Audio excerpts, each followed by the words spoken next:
इसी दिन समुद्र मंथन के समय क्षीर सागर से लक्ष्मी जी प्रकट हुई थीं और भगवान विष्णु को अपना पति स्वीकार किया था।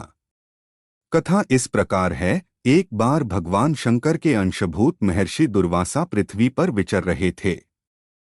घूमत घूमते वे एक मनोहर वन में गए। वहां एक विद्याधर सुंदरी हाथ में पारिजात पुष्पों की माला लिए खड़ी थी। वह माला दिव्य पुष्पों की बनी थी। उसकी दिव्य गंध से समस्त वन प्रांत सुवासित हो रहा था। दुर्वासा ने विद्याधरी से वह मनोहर माला मांगी।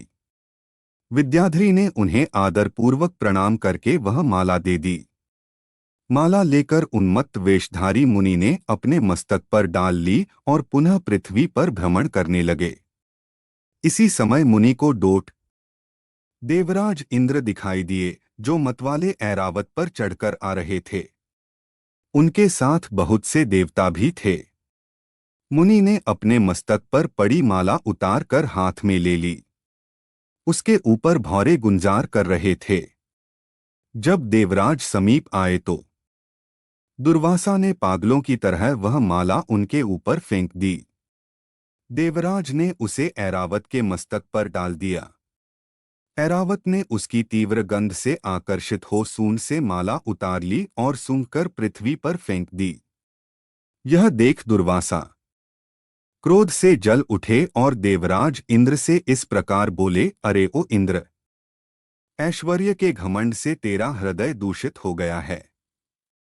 तुझ पर जड़ता छा रही है, तभी तो मेरी दी हुई माला का तूने आदर नहीं किया है। वह माला नहीं, श्री लक्ष्मी जी का धाम थी। माला लेकर तूने प्रणाम तक नहीं किया। इसलिए तेरे अधिकार में स्थित तीनों लोकों की लक्ष्मी शीघ्र ही अदृश्य हो जाएगी। यह शाप सुनकर देवराज इंद्र घबरा गए और तुरंत ही ऐरावत से उतरकर मुनि के चरणों में पड़ गए। उन्होंने दुर्वासा को प्रसन्न करने की लाख चेष्टाएं की, किंतु महर्षि टस से मस न हुए। उल्टे इंद्र को फटकार कर वहां से चल दिए। इंद्र भी ऐरावत पर सवार हो अमरावती को लौट गए। तब से तीनों लोकों की लक्ष्मी नष्ट हो गई। इस प्रकार त्रिलोकी के श्रीहीन एवं सत्वरहित हो जाने पर दानवों ने देवताओं पर चढ़ाई कर दी। देवताओं में अब उत्साह कहाँ रह गया था। सबने हार मान ली। फिर सभी देवता ब्रह्मा जी की शरण में गए। ब्रह्मा जी ने उन्हें भगवान विष्णु की शरण में जाने की सलाह दी तथा सबके साथ वे स्वयं भी क्षीरसागर के उत्तर तट पर गए। वहां पहुंचकर ब्रह्मा आदि देवताओं ने बड़ी भक्ति से भगवान विष्णु का स्तवन किया। भगवान प्रसन्न होकर देवताओं के सम्मुख प्रकट हुए। उनका अनुपम तेजस्वी मंगलमय विग्रह देखकर देवताओं ने पुनः स्तवन किया। तत्पश्चात भगवान ने उन्हें क्षीरसागर को मथने की सलाह दी और कहा, इससे अमृत प्रकट होगा। उसके पान करने से तुम सब लोग अजरमर हो जाओगे, किंतु यह कार्य है बहुत दुष्कर, अतः तुम्हें दैत्यों को भी अपना साथी बना लेना चाहिए। मैं तो तुम्हारी सहायता करूंगा ही। भगवान की आज्ञा पाकर देवगण दैत्यों से संधि करके अमृत प्राप्ति के लिए प्रयास करने लगे। वे भांति भांति की औषधियां लाए और उन्हें क्षीरसागर में छोड़ दिया। फिर मंदराचल पर्वत को मथानी और वासुकी नागराज को नेति रस्सी बनाकर बड़े वेग से समुद्र मंथन का कार्य आरंभ किया। भगवान ने वासुकी की पूंछ की ओर देवताओं को और मुख की ओर दैत्यों को लगाया। मंथन करते समय वासुकी की निःश्वासाग्नि से झुलसकर सभी दैत्य निस्तेज हो गए और उसी निःश्वास वायु से विक्षिप्त होकर बादल वासुकी की पूंछ की ओर बरसते थे, जिससे देवताओं की शक्ति बढ़ती गई। भक्त वत्सल भगवान विष्णु स्वयं कच्छप रूप धारण कर क्षीरसागर में घूमते हुए मंदराचल के आधार बने हुए थे। वे ही एक रूप से देवताओं में और एक रूप से दैत्यों में मिलकर नागराज को खींचने में भी सहायता देते थे तथा एक अन्य विशाल रूप से, जो देवताओं और दैत्यों को दिखाई नहीं देता था, उन्होंने मंदराचल को ऊपर से दबा रखा था। इसके साथ ही वे नागराज वासुकी में भी बल का संचार करते थे और देवताओं की भी शक्ति बढ़ा रहे थे।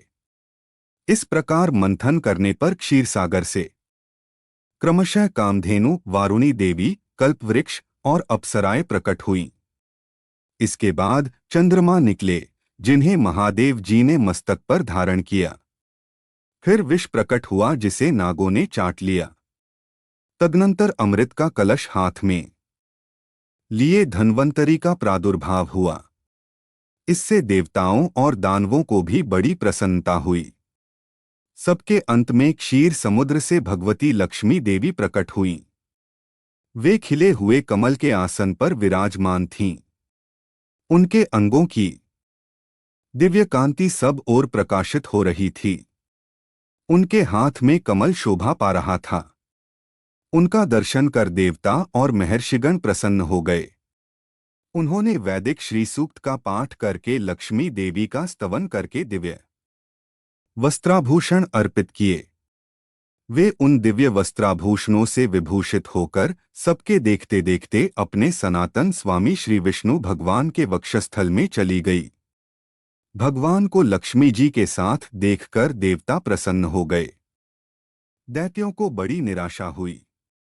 उन्होंने धन्वंतरी के हाथ से अमृत का कलश छीन लिया, किंतु भगवान ने मोहिनी स्त्री के रूप से उन्हें अपनी माया द्वारा मोहित करके सारा अमृत देवताओं को ही पिला दिया। तदनंतर इंद्र ने बड़ी विनय और भक्ति के साथ श्रीलक्ष्मी जी ने देवताओं को मनोवांछित वरदान दिया।